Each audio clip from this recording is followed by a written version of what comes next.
You know what really makes us mad? Is wasting money on CDs with only one or two good songs. Yeah. Tell them about punk.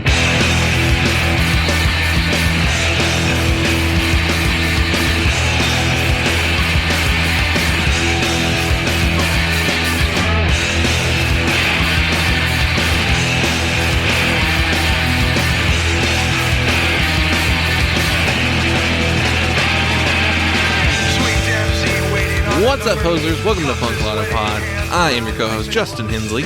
And I am your other co-host, Dylan Hensley.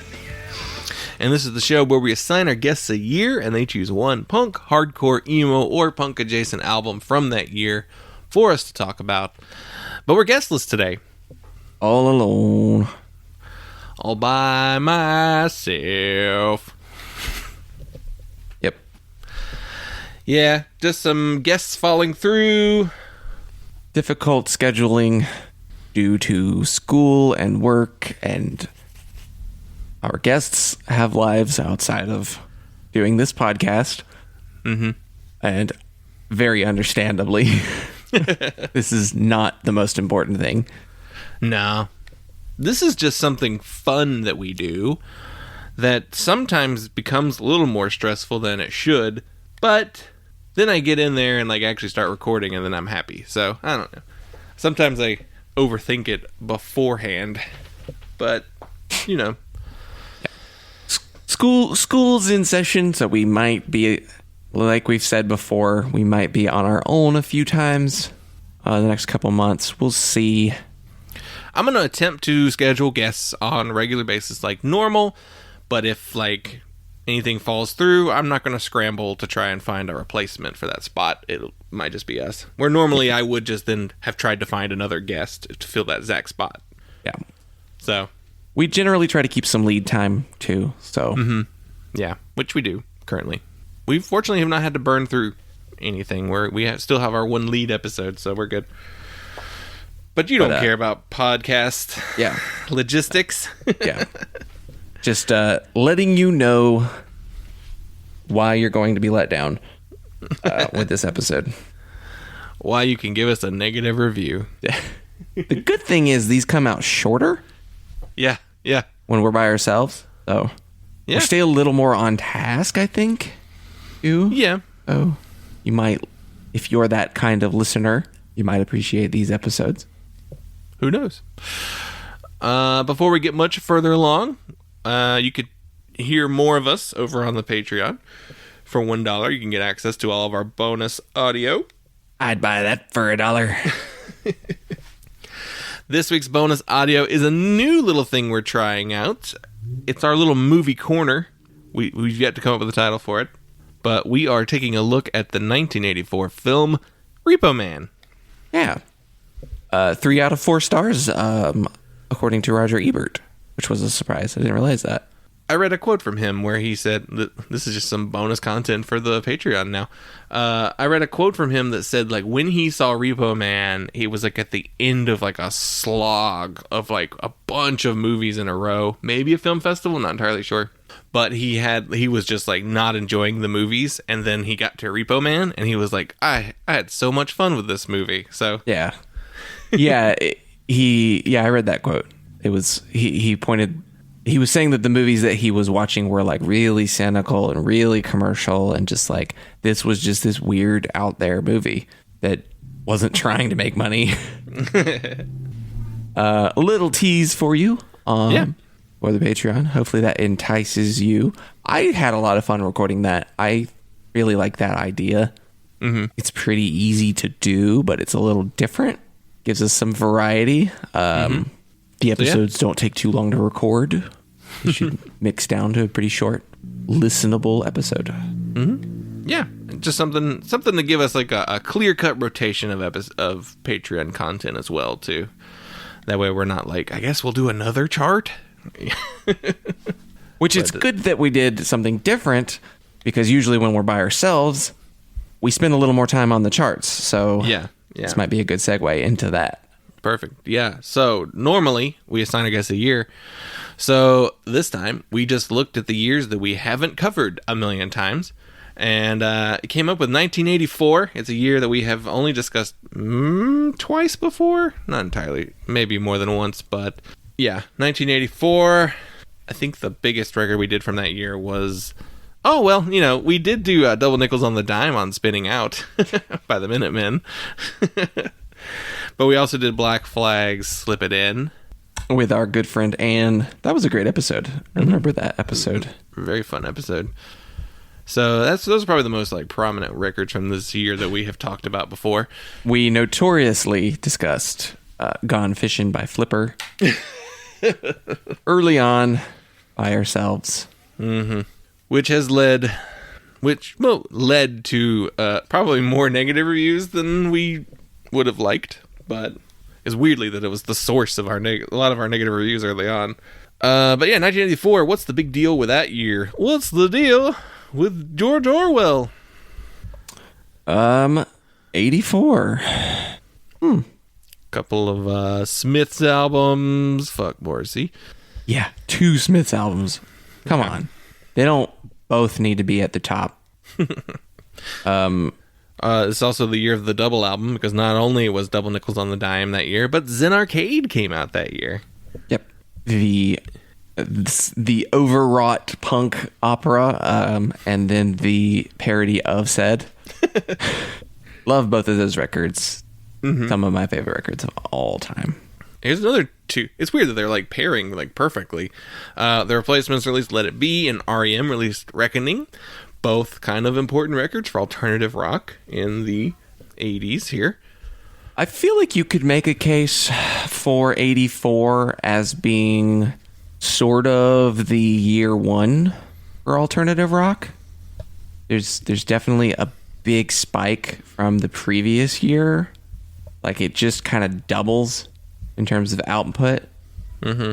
And these are 2 pretty significant records, Let It Be and Reckoning. And there are some others that tie in, that fall into that world. There's a Butthole Surfers record. I mean, they're a little more on the Flipper side, I guess, at this point. But the Violent Femmes do have a record. That was what I was thinking of. Well, U2's got the Unforgettable Fire. Me Puppets have Me Puppets 2. Even the Husker Du and Minutemen records are kind of the punk inspirations for alternative rock. Yeah, the punk bands that appeal more to the alternative rock listener than the true punk listener, especially in this time period, because definitely in the middle of American hardcore, I guess kind of towards the end of the first big wave of American hardcore. Yeah, I mean, it's signified by not only Slip It In, but also My War by Black Flag. Yeah. But we also have an Agnostic Front record that year. There's a 7 Seconds, The Crew, came out that year as well. D Cruisin' released their self-titled album. I'm trying to get an idea of what are the other hardcore records. Sam Hain released Initium. There's a Negative Effects record. There's a TSOL record, Change Today. Where is that in their discography? 3rd album? Is that the final record before the vocal change? Or has that already happened? Is Joe Wood? I don't remember. That might be the first. Jack was the vocalist before him, but Joe Wood is on Change Today. So yeah, so the beginning. Well, no, there was a. Well, shit. Did TSOL have a different vocalist on each record of they their first have. 3? No, Jack Grisham is the main dude on the early stuff. I think, is that his name? Joe Wood? Jack Grisham, 80 to 83. But when you look at the credits on Dance With Me, it says Alex Morgan. Weird. I don't even see an Alex Morgan listed on the TSOL band member page. Well, let's do some research here and find out, because sometimes Rate Your Music is wrong. I think this just says, this review said Joe Wood is the new vocalist on this record. Okay. Jack is credited as Alex Morgan on the first record. I don't know why. Maybe Jack Grisham's not his name. Yeah, anyway. So this is the first TSOL record with the new vocalist. But before they went death rock, full death rock. Yeah, this one's like, it touches on it. Well, though, to be fair, they kind of were death rock a little bit before that, too, with Jack in the band. But not quite the same thing. There's a Gauze record. Oh, yeah. That's cool. Isn't there... I feel like I saw something that said there's like a new Gauze record coming out. But Gauze have no presence online, so it's very difficult to find out if that's true. I think some band I follow was like, there's new Gauze coming, and that was like all I've seen. Rare Music has something listed for 2021. Yeah. I don't know who's going to put that out, because a lot of Gauz's stuff isn't available in the US too. You have to like go to YouTube to like listen to them, which is where I have heard Gauze, and God, they were good. It's on YouTube. It's 13 minutes. The new one. The Gauze are great. Yeah, I'm trying to like keep it specifically hardcore right now. But I don't know. I guess if you go to the EPs, you might find some stuff. There's an Articles of Faith record, Give Thanks, which is, it kind of gives you an idea of where we are in hardcore at this point. 84.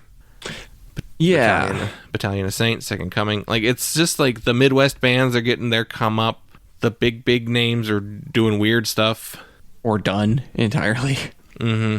So that's kind of where American hardcore is. Our main record today, it kind of sticks in with American hardcore a little bit, but we'll talk about that later.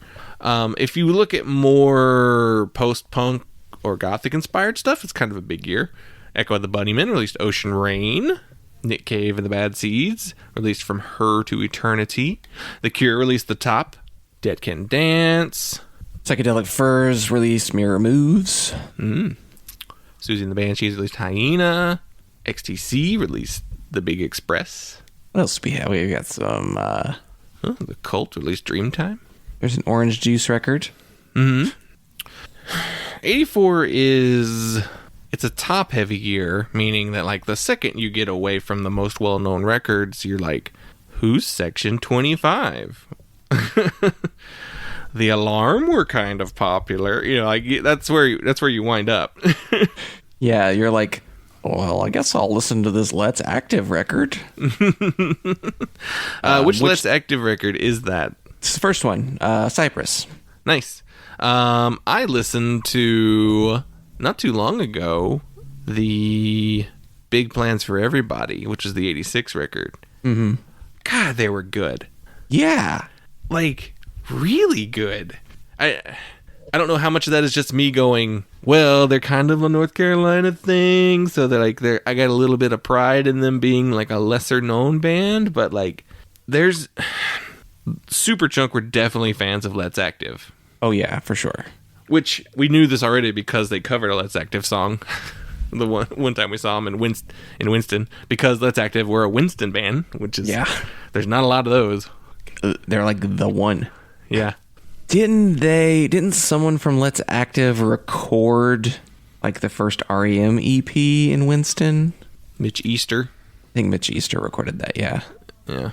So, and even some other stuff, but sonically, you know, REM and Let's Active are very in the same vein of American kind of jangle rock.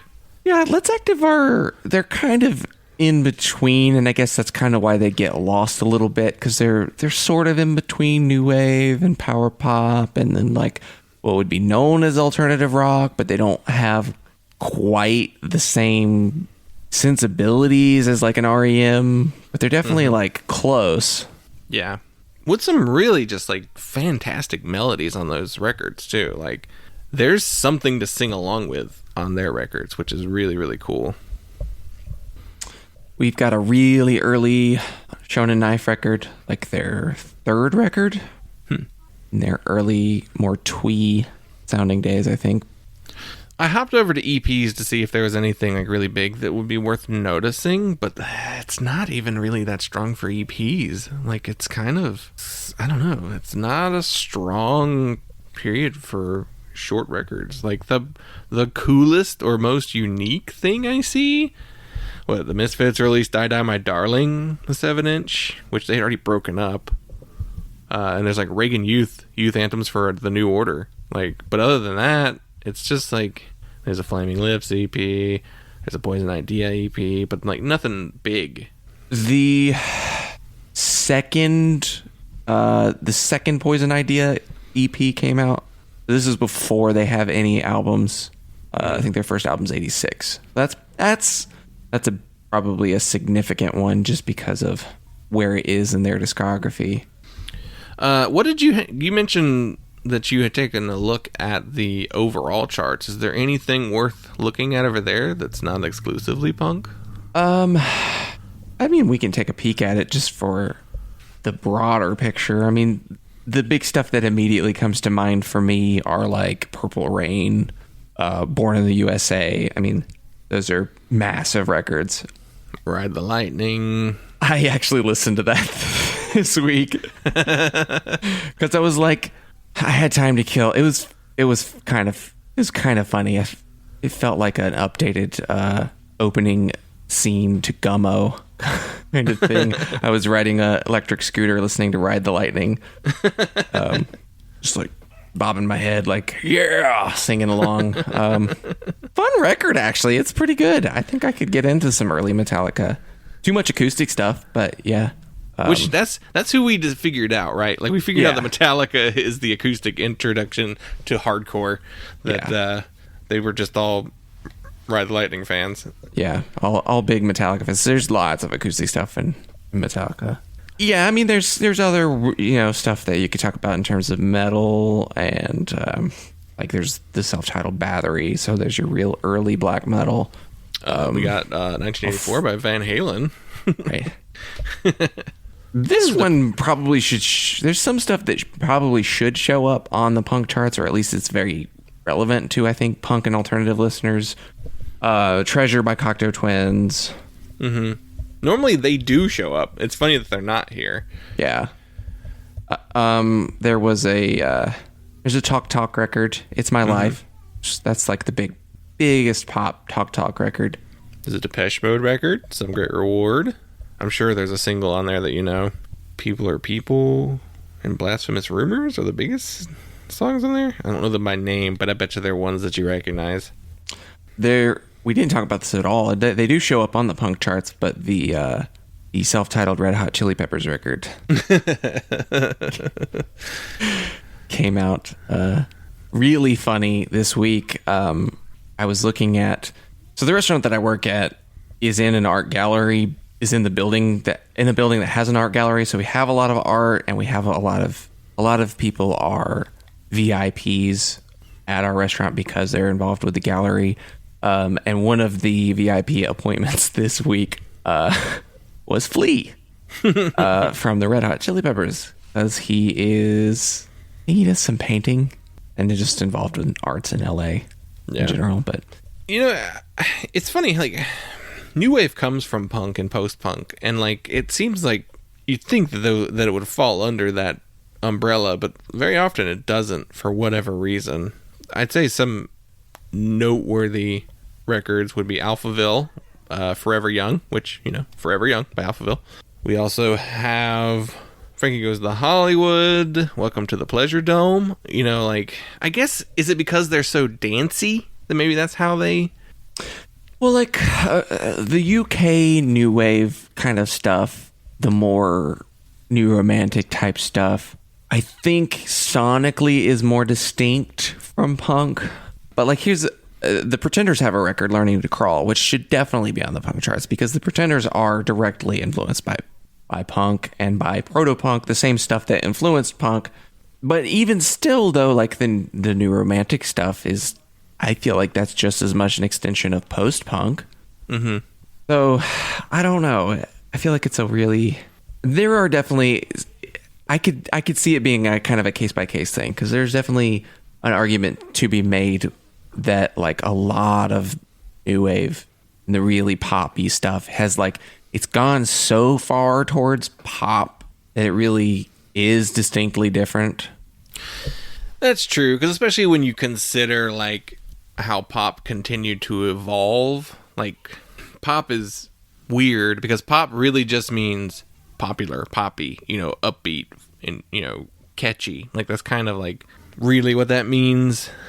So there's definitely a lot of pop owes a lot to new wave, and new wave is a direct offshoot of, I guess, once you start I don't know, taking that sound and applying it to everything, I guess then it stops becoming, because there is so much of like R&B and soul, I guess, is also very pop, pop, and takes a lot from those sounds as well. So yeah, I guess it's just a weird little like time period.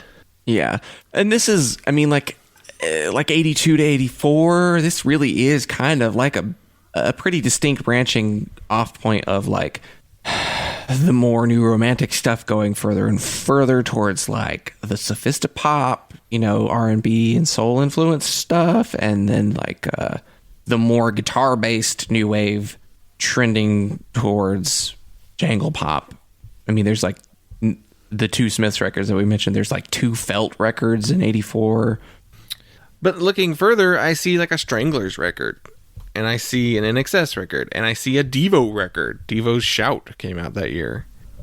So like, yeah, it's weird. I mean, that the Stranglers and Devo, and I mean, even to an extent, NXS almost come from. I feel like they come from glam and like art rock just as much. That Devo especially, but yeah. Interesting. I feel like it's one of those like years where like the more interesting stuff is happening outside of the punk sphere.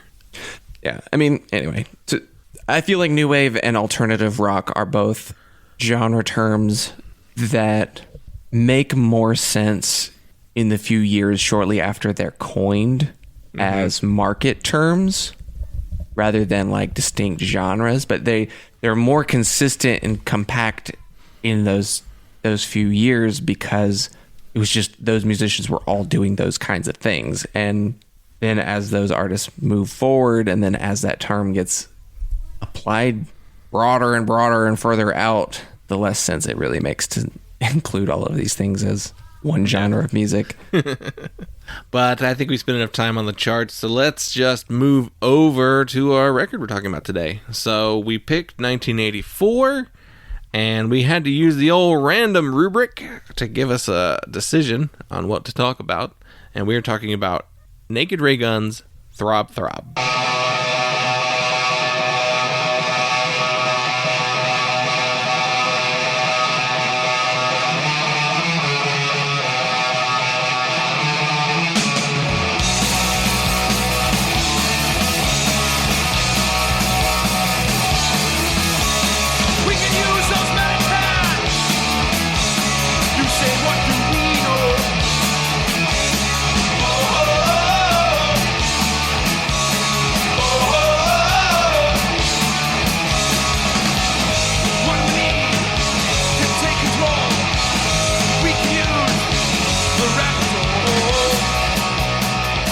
So some basic stats about the record. Naked Raygun are from Chicago, Illinois.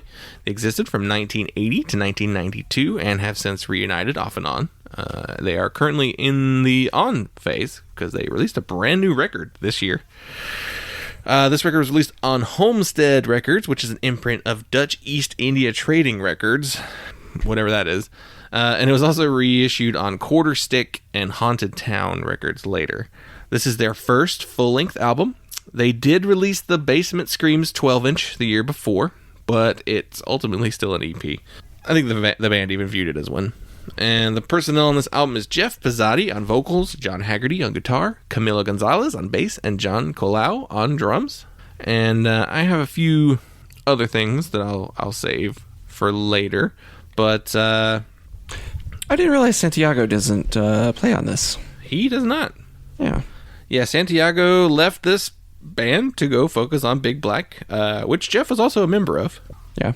But, so I know you had some issues with this being considered a 1984 record. The floor is yours to make your argument for why it is not an 84 album. Well, okay. I will concede up front that it is copyright 84. And the catalog numbers from the label do place this in 84 when you check records that show up with later catalog numbers. Now, I don't know for sure that the label that put these records out, like, they could have very easily have assigned a catalog number to this record when they put it into production and it just didn't really start getting distributed until later. The case I will make for counting it as an 85 record, let me find my notes here. I did a little digging because this was one of those records that I was Googling it, and I kept seeing both years, like in equal parts. Like some places, like Spotify lists it as 84, but then in the artist bio, they talk about it being released in 85. And then like Discog calls it 84, Wikipedia calls it 85, and Wikipedia's source cites an article from the Allentown, PA newspaper, which talks about the band. It's like a very short little interview with the band talking about the record, and they say within the article their new record this year. That article came out in June, if I remember correctly. I will try and send these to you so you can include them in the show notes, because there are some other interesting things to see. I think it's just kind of fun to read this old interview, but it's super, super short. But it does coincide with a show in the Allentown area that same day that this article was issued, which is included on a flyer archive that I found with several other flyers from their touring on this record in 85, pretty much exclusively in 85. They have a question mark themselves on when this was released in the Naked Raygun timeline. So it also doesn't show up in any advertising until 85. There is a Suburban Relapse zine that has an ad for the record that I found as well that came out in 85. I want to say that ad came out in July, which would have been even in 85 would have been a few months after the speculated release of like May or April. So anyway, it's very up in the air. I would be curious to know if the band has ever said it anywhere specifically, but I couldn't find anything other than the Spotify bio. Yeah. But it shows up on 84 charts, so this is when we're going to talk about it. Yeah. I was going to say, there was an interview on Jughead's Revenge, that podcast, where it's like an interview with like the members of the band, like multiple members of the band. I did not listen to it. Didn't have a chance to listen to that episode to see if they said specifically what year it came out. I want to say it probably was done and manufactured in 84, but maybe they didn't play any shows, or if they did play shows, it was like just in Chicago and sold it at a show. And yeah, they did play very few shows in the latter part of 84 and early 85, due largely in part to the fact that they had jobs. Yeah. Like real jobs. So there's a good chance that like they were just hanging out in the either the record label, or like they had boxes of them in their homes, and they just weren't playing shows to sell them, and there wasn't a distribution or record store push until 85. I want to say that specifically because their follow-up record All Rise came out in 85. So to me it means this was probably done in 84 and ready to go. Wikipedia says All Rise came out in 86. No. What does Discogs say? Yeah. I want to say Quarterstick also says 85 on their website, and they handled a lot of the redistribution. They did the CD in the 90s, and Discogs says 85. It's not really important. No. It's interesting to me. Yeah, ultimately it came out between Basement Screams and All Rise. So that's where it fits. And they really promoted it primarily in 85, and they toured in 85 in as much as they really ever toured. Yeah. I don't think they were a heavy touring band for big chunks of time. So there's that. I do have a couple, I guess this is kind of more fit with the postscript of this record, so I'll save a little bit of that. But the record was engineered by Ian Burgess, who later produced more Naked Raygun albums, as well as albums by Ministry, Big Black, Leatherface, Jawbox, and Pegboy. The album producer is credited as Gomez Adams and includes a picture of Gomez in the liner notes, so I assume the band did this record themselves.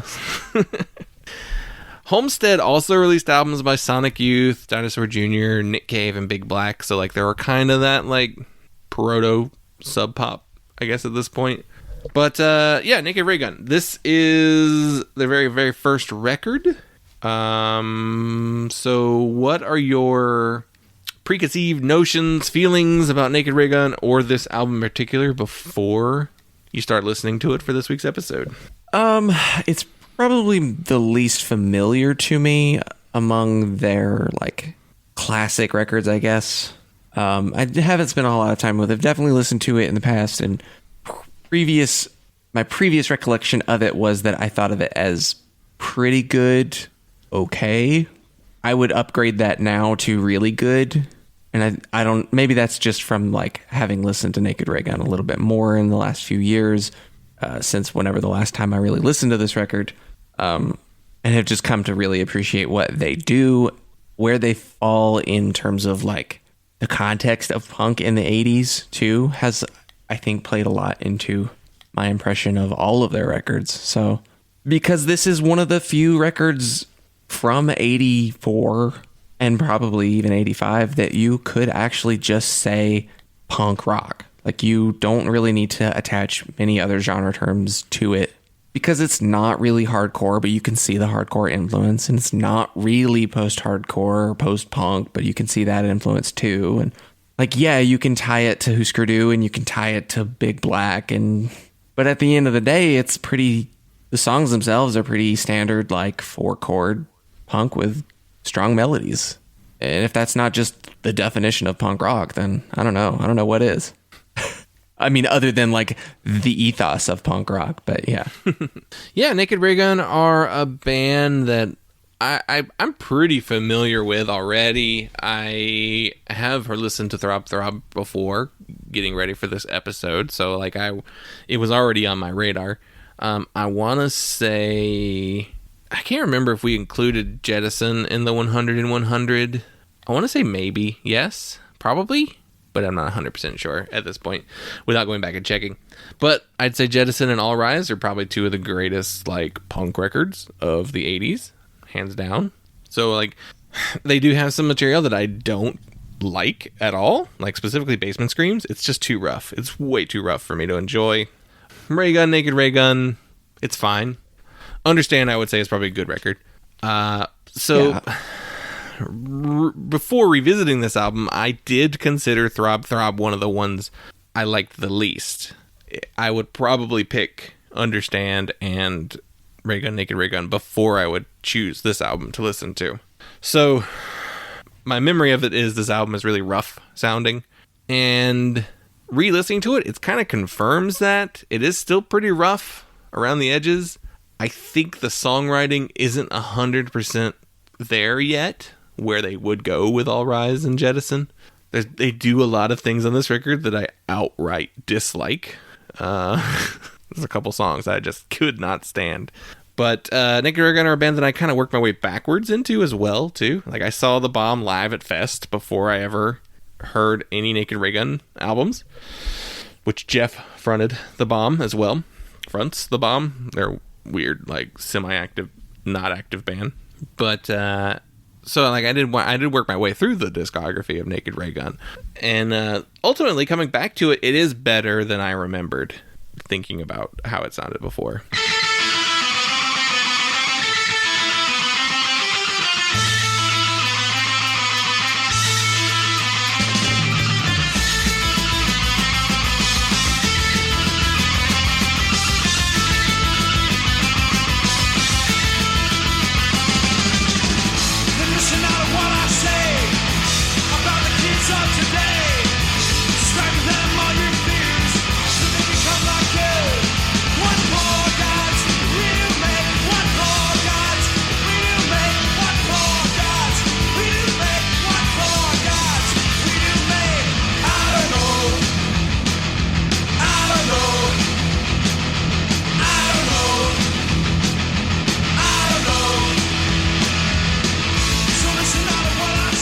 Production wise, it's probably it's not their best sounding record by very easily is not their best sounding record.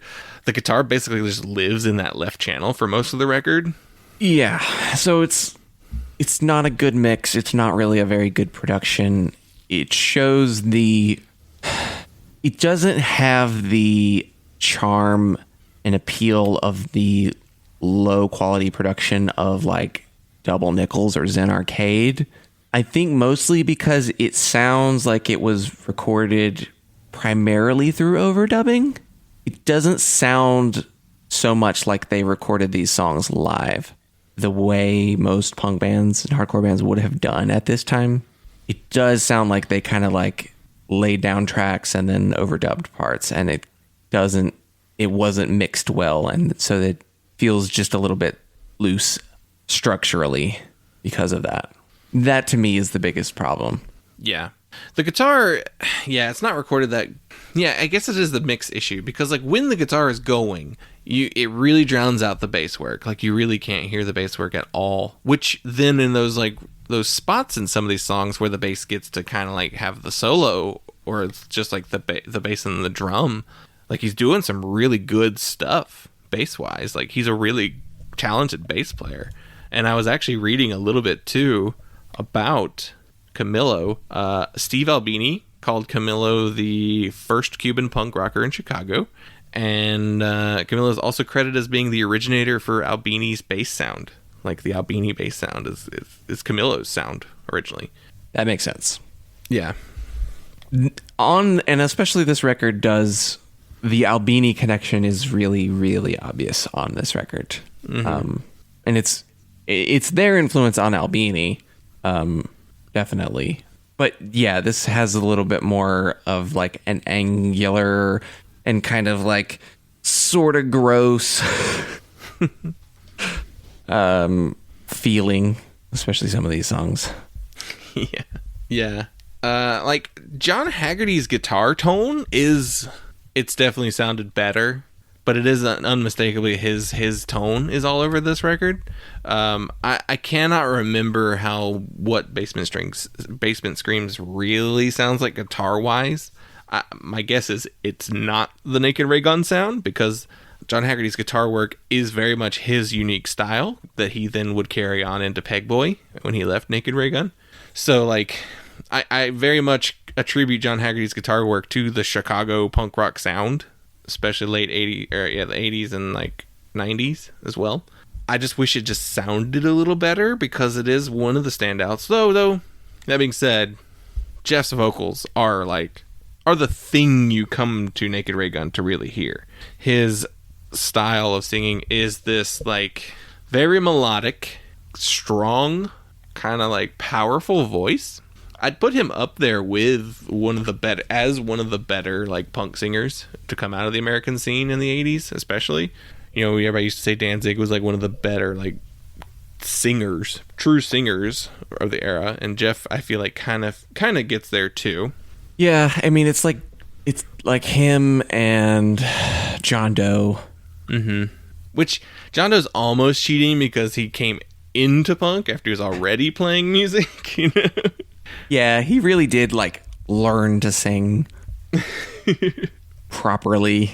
He's probably the most technically proficient singer in punk. Danzig, I'd like to know more about how he learned to sing. Yeah, like he can sing. Is it just him copying Elvis records? I don't know what, like, does he have vocal lessons? Yeah, I'd be curious to know. 'Cause, I mean, he really does use like a open throat, you know, like vowel modification. Like he does really do those things, and the dropped larynx and all of that stuff. So like that's proper technique for what he's doing, for the way he sings, the way he sounds. I think you can reasonably stumble into that if you were trying to sing like Elvis. Mm-hmm. I could see how he accidentally figured that out, because that's to produce that kind of tone with your voice. You really have to do what Elvis did. Yeah. But he also, like, Jeff also does have these, like, kind of gruff, more, like, I guess that's, like, the more hardcore style vocal, too. It's more like the faster paced, like, kind of shouted vocal thing. Yeah, Jeff has the kind of voice where you're not, like, screaming to, like, shriek or, like, have, like, a lot of grit and like gargly sound. He has the sound of someone who's like trying to yell across a room. Yeah. So it's a little cleaner and you can more articulate and you can understand what he's singing. And Yeah. Looking at this record, I was impressed with some songs, especially like tracks like Rat Patrol, like that's the opening track. I thought Metastasis was another really good song. I Don't Know was a really strong. Actually, I think I Don't Know is probably my favorite song on the whole album. And then like Only in America's good. Managua's good. So like half of this record, I'm like, oh, these songs are amazing. These are great songs. And then there's like a little portion of the record that's just like, yeah, Gear's cool. You know, like it's okay. It's not my favorite song on the album. Or like Stupid's okay. You know, it's like a faster paced song. No Sex I have issues with because it's complaining about not having sex, but in a weird way. Reading the lyrics to this record, I also thought there were grosser lyrics on the album than there really are. It's just the way he's like pronouncing words. It doesn't sound. They sound like other words. So it's like, oh, okay, that's different. But there are things on here that I hate, like outright hate. Most notably, the song "Leeches," and then the song "Libido," which the version on Spotify also has the bonus track "Libido Short." So I get my least favorite song on the record 2 times. And their Libido and Leeches are basically the same song too. That's the part that I'm just like, what? You put 2 fake jazz songs on this record? I enjoy Leeches more. I had to go sample it. It's less annoying. Yeah, Leeches is less annoying. It's also shorter. Fucking Libido is too fucking long. Yeah. Leeches has a pretty cool little riff. The "Let 'em live, do do do, let 'em live, do do do."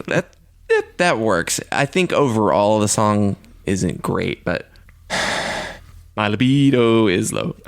I'm not into that. No. That one.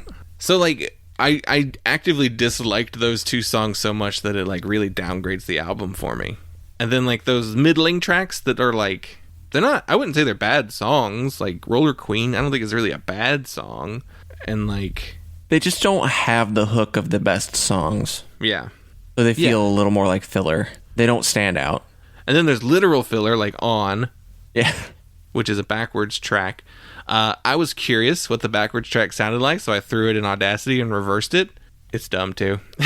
It's dumb forwards as it is backwards. I suspected that the backwards track was a joke about, was a parody of Husker Du's backwards tracks. It's very possible because Zen Arcade would have came out before this. They could have listened to Zen Arcade and they were like, haha, we should do a backwards track, and then just did it really fast and threw it on the record. Well, it definitely sounds like something they wrote in 2 seconds. Like it's just like 2 riffs over and over again. For the purposes of playing it backwards, I'm sure. Yeah. For it to be a backwards track. I do like, you know, the part where they're saying on, like that part. It goes backwards, they're saying no. He does like this really high voice. It's kind of funny sounding. Like that's the thing that makes me like it. It's so high pitched. But I was like, this is not a song, so I didn't even rate it. Like it's one of those ones that I'm like, this isn't a song. It's not really a song. I'm not rating this. I'm not dignifying it with a rating.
like I read the lyrics on this record because I was like, what is he saying in some of these songs?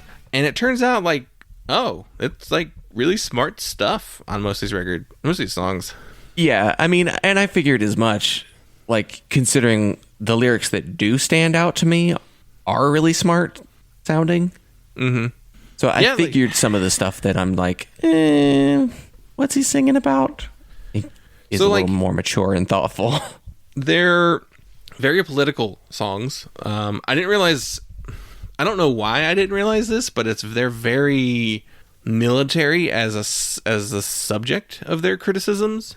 I don't know why I never realized that, because like, isn't like Soldier's Requiem like one of their biggest songs, and there's like a tank on the album cover of this one.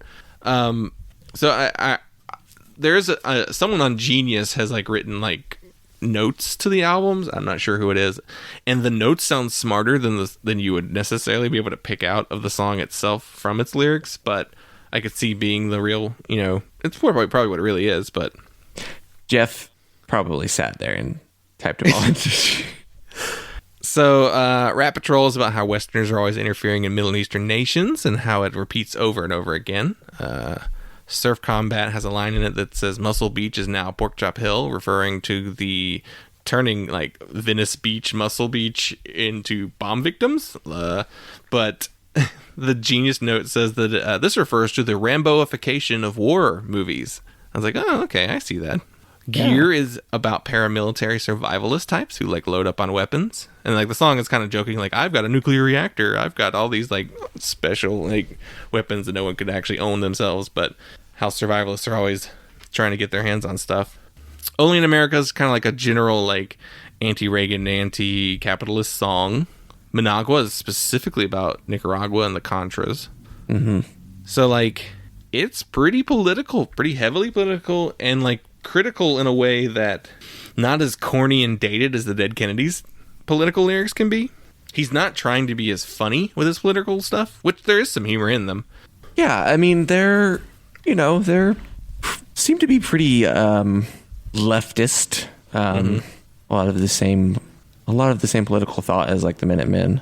Mm-hmm. But then there is annoying songs like On and Libido and No Sex. Like those are like the kind of songs that I just like don't want to hear about this type of subject in music ever again.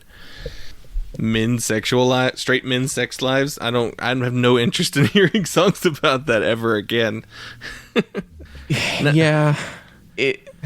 I'll take these over like they're abstract enough, I feel like, or they're like have weird lines like got all hepped up on too much speed and I danced till my prostate fell out. That I can take this over. I can take this over like the friend-zoney early Descendants lyrics. True.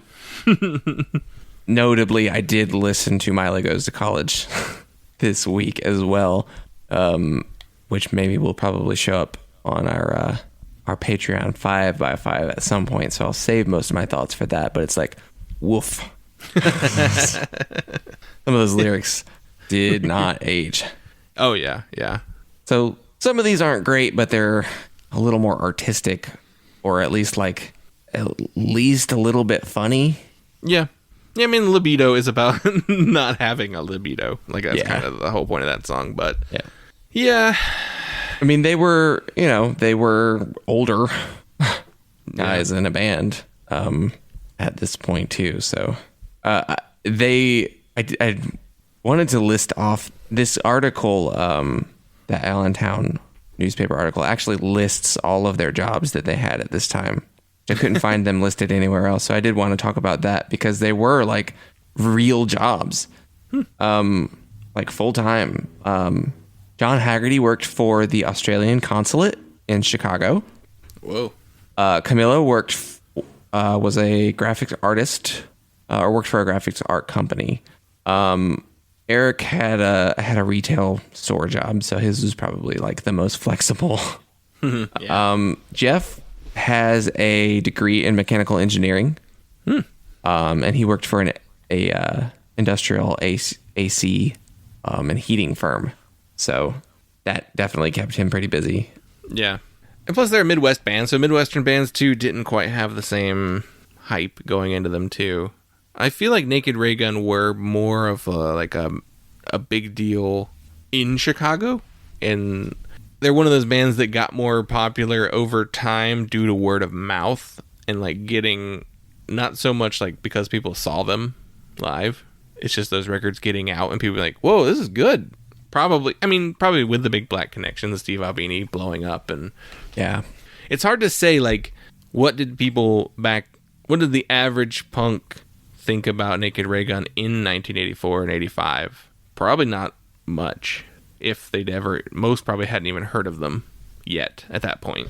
I mean, they had advertising in punk zines, so but yeah, they weren't a Discord band, they weren't an SST band, they were on Homestead. They weren't on a label that had distro, that had a big mail order operation at that time. So you could probably write to them and get the record for sure, but like they just weren't like tour machines. That would be the one record you could mail off for. Like, you're not gonna get, well, I'm gonna pick up this Meat Puppets record and this Black Flag record and this Minutemen record, Right. You're not gonna order them all at one time. Yeah, I feel like they could have been also like, because there was Sonic Youth and Dinosaur Jr. records on that same record label, that like that's how some of these records got out too. But yeah, they said, they pressed 2,000 copies of Basement Screams and sold them all. So, they were moving units for even as nobodies. So, because that was over time, probably over a few years. I'm not sure how quickly they sold those, but plenty of bands put out 2,000 copies of a record now and don't sell them. Yeah. So, though too, it's also like your sample size is so much smaller too. So I feel like a lot of people took chances on it. Like, even if they hadn't seen them live, they were like, well, I'm going to order this because it's like one of the 3 new records that came out in the last 6 months that were punk. Yeah. You definitely took what you got. Yeah. Which makes me wonder. So Throb Throb is like the most popular Naked Raygun album, as far as I can tell by like online metrics. It's like the most listened to on Last.fm. It's the most listened to on Spotify. Even individual tracks, I think. There's more of these individual tracks that show up in the most listened tracks on Spotify. It's the highest rated, which I'm like, why? What is it about this record that people love so much more than the others? All Rise is the highest rated on Rate Your Music, but it has half the ratings. Right. Half the ratings, yeah. Which Jettison has like twice the ratings as All Rise, and still lower rated. Yeah. I don't know. Is it just because it's the first one? Like, I feel like it's like that happens a lot in hardcore and punk in the 80s. It's like the first one's the best one. It's like, no, it's just the first one you heard. It's probably the heaviest. Yeah, it's I think there's a lot of factors that could contribute to it being their first record. The Albini connection, if you are like, oh, this band is associated with Big Black and Steve Albini, and then Pegboy as well. Like, so then you're like, if you liked that Pegboy record, and you're like, oh, Naked Raygun, because that's very easy to do, to be like, oh, I listened to Pegboy, and then you find out about Naked Raygun. I probably listened to Pegboy before I listened to Naked Raygun, personally, actually. Yeah, which that makes sense in retrospect now, because Pegboy put up most of their records in the 90s, so like that makes more sense why you would have. And these were late 80s records, so not necessarily a booming period for punk rock records. And so people go back and they try this one and they're like, yeah, it's okay, and then they don't try any of the other ones. I could see that happening. I could see that happening, but that's a bad decision, because then you miss out on their 2 best records if you do that. Yeah, I guess there is like first in the line tends to get the notice, just because if it's like easily available now, just because it's a band's first record, if it's not on anything where anybody could hear it, then it's not necessarily going to be the most popular thing. Yeah, it's true. I'm always surprised though by people who are like, I'm going to check out this band, and then they pick the one record and then they don't like even sample anything else. Well, I do think too there's enough good stuff on this record for people to generally be positive on it, and it starts with a killer track, Rat Patrol. Yeah, and Surf Combat is a good song too. I don't like it as much, but I also could see Leech as being the cutoff point for people. And then you miss stuff like I Don't Know and Only in America, which has a saxophone on it. I fucking love that. Just John Haggerty. In America. It's John Haggerty playing the sax on that. Yeah.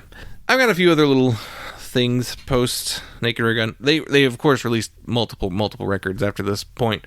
Though this album was kind of like it split the band in half. Camilo and Jim both left the Naked Raygun after this album. So like the classic lineup of the band doesn't really happen until All Rise. John himself was new to the band too, I think, because I think he replaces Santiago. John would leave Naked Raygun before they broke up, and he started Peg Boy. There's some like inner strife, especially with Jeff's wife at the time, and like John didn't get along, so like there was some control issues going on there. I think Jeff's wife's even associated on this record. I'm not entirely sure. Camilo and Jim would leave after this, and they put out a lot of stuff after this, so it's not like this is the end of anything. The artwork is pretty cool. It's by an artist named Mike Sains, who is like a Macintosh comic artist. Like he did all of his art on a Macintosh, which if you look at it, you can see it's got like that kind of like pixely. I thought that was just because it was like low res scan of the CD cover that got uploaded, but yeah, it's like it's like made out. It's cool. Like I didn't know you could even do stuff that well in '84, that colorful even in '84. Because we had a Mac 3 when we were young. It was like one of our first computers. It was just like a picked up off the Windows 95 existed when we had a Mac 3 for the first time, and even then it was like all black and white, very little color, no color at all. And it was a. Do you remember where we got that computer? No, where did it come from? I know what you were thinking. You were thinking maybe it was something our dad picked up, because that's how we got our two Sega Genesises. Or no, our Sega Genesis, Genesis, and our two. Our second NES. Our second NES. That's right. Because he bought the first one in roses. I remember that. Yeah. But then he got the Sega and the other NES from he was a mover. Mm-hmm. People just like throwing their shit out. Yeah. The computer, the Macintosh, came from, if I remember correctly, my friend Elliot in 3rd grade. Oh, weird. Huh. We went to his house. I don't remember if you remember that. Going to his house in like whatever that neighborhood suburb was called in Davidson. Mm-hmm. One of the subdivisions, one of the few subdivisions. River Run, yeah. This doesn't mean anything to anyone listening to this show. I think you came with me, and you probably just played N64 with his older brother the entire time. I feel like I remember that, but yeah. I remember being at some kid's house playing N64. So yeah. And I hung out with my friend, and I guess our mom just like awkwardly hung out with his mom. Yeah. And like they were getting rid of this old Macintosh. Because it was old. I mean, this was probably like 95, 94 maybe, whenever N64 was out. It was later than that, because I was in like 3rd grade, I think. Yeah. So I feel like it was 3rd grade. So it was like, when is that? Okay, I was in kindergarten in 95. So 97, 98 maybe? 98. That sounds about right. Yeah. 98 sounds right to me. Yeah. Yeah, that's funny. Just a total freebie. My guess is they probably had that Macintosh forever, and they were getting to the point where it's like, I can't do anything. Like they probably, like whoever it was, this computer was like, I need a newer computer than this Apple III. Yeah, I mean, they were definitely middle class. They definitely could afford to buy a new computer. Yeah. And we could not. Right. And they were like, I don't know, it probably just came up in conversation, and she was like, we have an old Macintosh if you want it. You can do some word processing on it. Like, that's it. Yeah. I don't know what we didn't really do much with it. You and I played with it. But yeah. Like, I remember printing stuff. The printer paper was cool because it was like the kind with the holes on the side. Yeah. For the track that rolls it out of the printer. Yeah. And then the perforated, you rip that strip off, and you would try and rip the entire strip off without breaking Yeah. it. But yeah, I need to look up this artist. I want to see what like his comics look like too, because this cover is great. Like, this is a really good cover. This cover's better than the All Rise cover. He did Shatter. Is that what it's called? I'm not sure. I think that's a comic that he did. All Rise is okay. Jettison is definitely my favorite cover out of their records. Oh, he also did the Raygun Naked Raygun album cover too, with the like it's like a James Bond with his head cut out. You paste you glue your head on there. He did the. That's crazy. He did. Mike Sains did the Iron Man Crash first computer generated graphic novel. Oh, weird. Does he have any comics that we recognize? I don't really recognize Shatter. There's a painted cover he did for Epic Illustrated. Oh, that's cool. Oh, so yeah, doing some of the Epic stuff is neat. Do I know that? Iron Man Crash? I gotta look at the cover. I bet I... Oh, I've seen this Epic cover. There's another one I've seen before. Oh, yeah, I've seen that. Okay. Huh, cool. Might check out Shatter. I don't know. Donna Matrix is another thing he did. Really interesting artist. Yeah, he is. I guess last little thing I'll say about Naked Raygun is they just released their new album, Over the Overlords. It's a really, really great comeback record. It's their first full-length since Raygun Naked Raygun, which was like 91, 92, something like that. They released a series, like, they have some live records that came out in the 90s and early 2000s, and there's like a documentary about them that they put out a soundtrack for. And then there was a series of 7-inches. They reunited for Riot Fest, and Riot Fest has a record label and released 3 7-inch singles, which I had one of them. And those songs are really good too. So Naked Raygun are back. I mean, they kind of were on the reunion tour anyway, but like a new record is really cool. I like the new record a lot, and it's just nice to have them back around putting out new stuff. If you like Naked Raygun and you've never listened to The Bomb, check them out. Same goes for Peg Boy. But I feel like most people if you're familiar with Naked Raygun, you're familiar with Peg Boy at this point. Ultimately, it's still not one I'm going to come back to. It's not going to be my selection out of their discography that I go to. I'll still probably pick it before Basement Screams, but that's about it.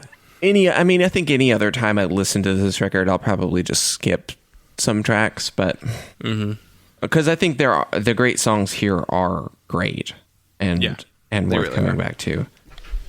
But that'll do it, right? Unless you have any other pressing thoughts.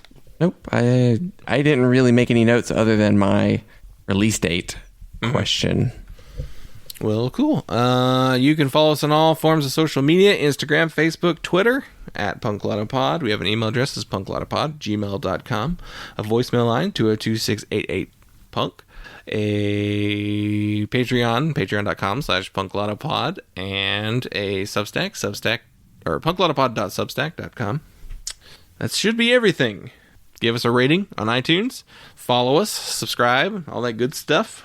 We did get 1 new star rating the last time we asked for one, so that was nice. I think it was a 5. I can't tell. Our score went up from 3.7 to 3.8, so it was a positive. No new reviews, though.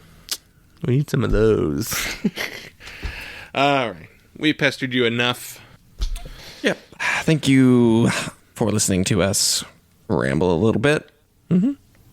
Yeah, I mean, not too bad, though. No, we stayed just towards the on end. topic. Yeah. But thank you so much.